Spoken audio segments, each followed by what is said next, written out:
이제 3유형으로 들어가 볼까요? 3유형은 9가지 유형 중에 유일하게 외모로 알아볼 수 있는 유형입니다. 이들의 애잔한 눈빛과 준수한 외모, 사람을 끌어당기는 매력이 있습니다. 7유형이 호감형의 외모로 매력이 있다면 3유형은 화려함에 눈이 부신 매력이 있죠. 쉽게 연예인의 외모로 예시를 들어보자면 얼마 전에 끝난 알고 있지만 이라는 드라마를 아시나요? 주연 배우 남녀의 외모 조합이 막 저세상이다, 역대급이다 라는 평이 많았어요. 왜냐하면 남녀 주인공 모두 3유형으로 구성되어 있기 때문이죠. 보통의 드라마나 영화를 보면 3유형을 거의 원탑으로 하고 6유형과 7유형들이 이제 보조적으로 들어가는 게 대부분인데, 이례적으로 알고 있지만에서는 남녀 모두 3유형이면서 아주 외적으로 극강의 화려한 사람들로 캐스팅을 해서 화면을 보고 있는 자체로 즐거움을 주는 드라마였어요. 반면에 최근 시작한 갯마을 차차차 드라마 들어보셨나요? 굉장히 유명하죠.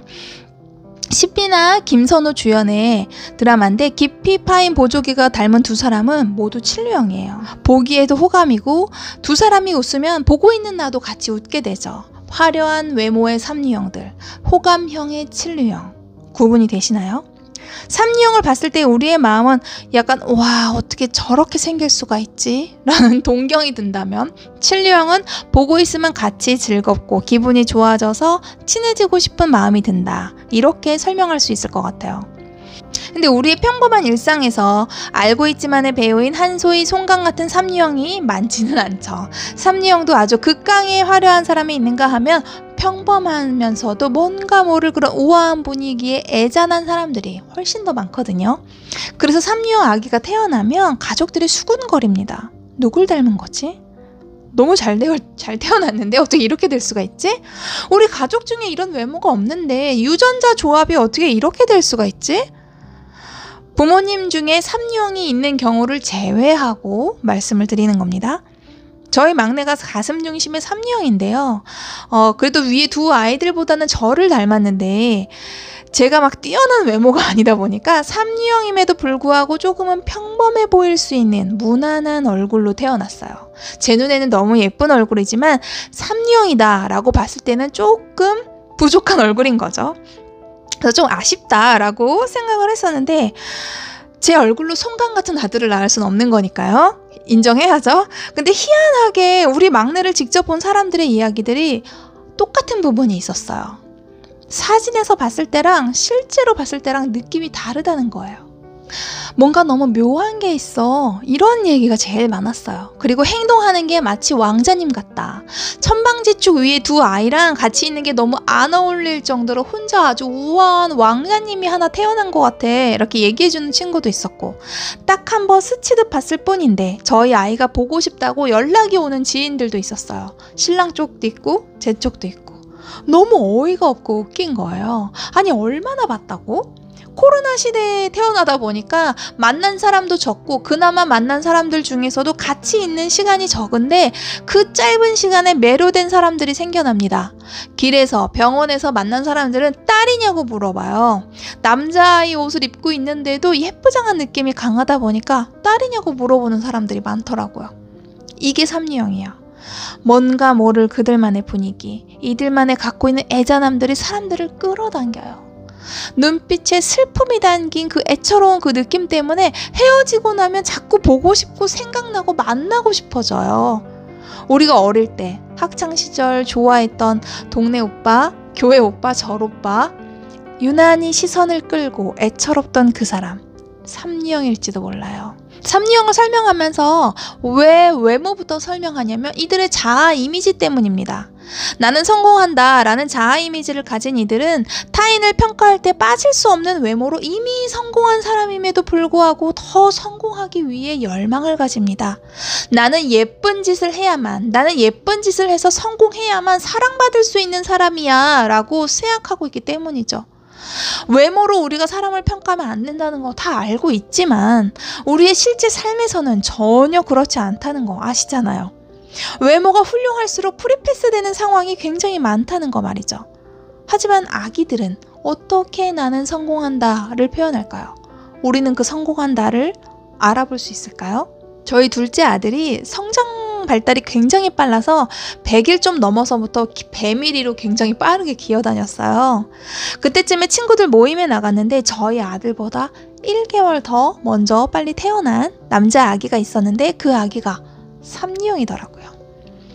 근데 그 아기가 만난 지 얼마 안 있다가부터 울기 시작하는 거예요. 그 엄마는 당황했죠.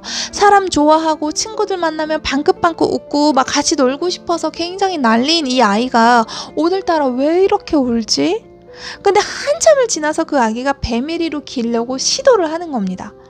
그걸 보더니 엄마는 친구가 배밀이 하는 모습을 보더니 너도 하고 싶었구나. 이거 하면 되지 왜 이렇게 운 거야. 그러면서 이제 배밀이 하는 걸 도와주기 시작하는 거예요. 삼리형은 이 모임 안에서 내가 가장 이쁨 받고 사랑받고 내가 제일 성공적으로 잘해야 돼요.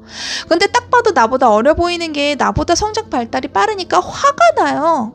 삼리형은 성공에 대한 열망이 있다 보니까 지기 싫어해요. 승부욕이 장난 아니에요. 그래서 그 아기는 배밀이를 성공하고 나서야 울고 징징거리는 것을 멈추고 잘 놀기 시작하더라고요.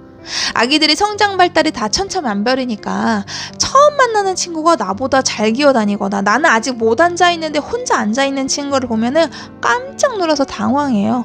뭐야 너 그런 것도 할 줄 알아?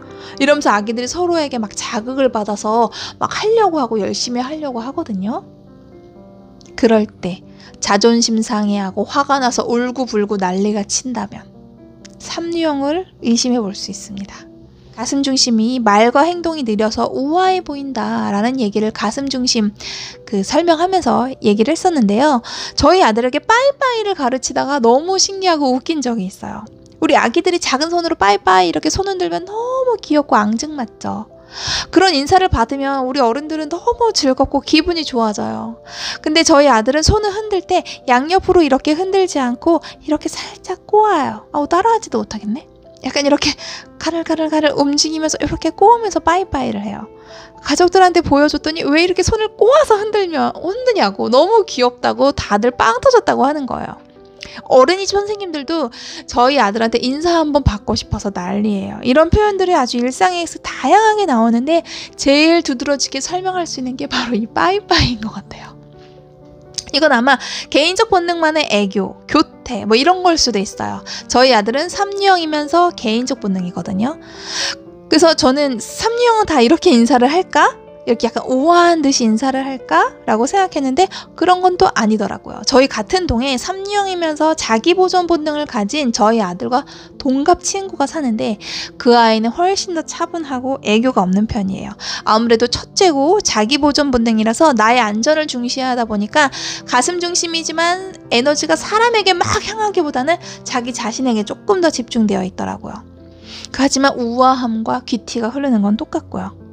개인적 본능이나 사회적 본능의 가슴형 사람들이 훨씬 더 애정 중심이고 사람들에게 더 겉으로 표현이 더 적극적으로 잘 다가가는 편이고 개인적 본능의 사람들은 나와 1대1 관계를 지향해야 되는 사람들에게 더 애정과 특별한 마음이 쏟아지다 보니까 애교가 플러스 될 수밖에 없죠. 가슴형은 많이 웁니다. 그 안에 이미 한번 버림받았다는 그런 슬픔이 무의식 가운데 깔려있기 때문에 울음이 많아요. 근데 저희 막내 아들 보니까 정말 많이 우는데 그 안에 거짓 울음도 많아요.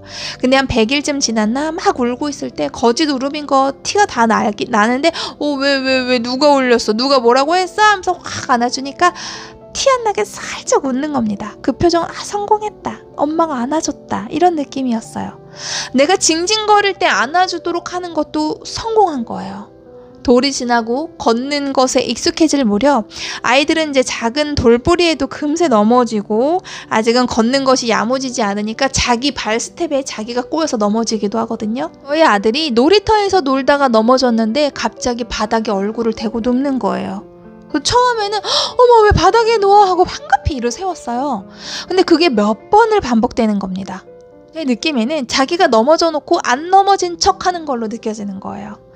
나는 성공한다 라는 게 어떤 특정한 것에만 있는 것이 아니라 모든 상황, 모든 순간에 성공을 하고 싶어 하거든요. 생존 본능인 자아 이미지는 나와는 절대로 단 한순간도 떨어질 수 없는 거니까요. 근데 잘 걷고 잘 뛰는 게 저희 아들에게는 성공인 거예요. 함께 사는 누나와 형은 잘 걷고 잘 뛰고 미끄럼틀도 혼자 잘 타잖아요.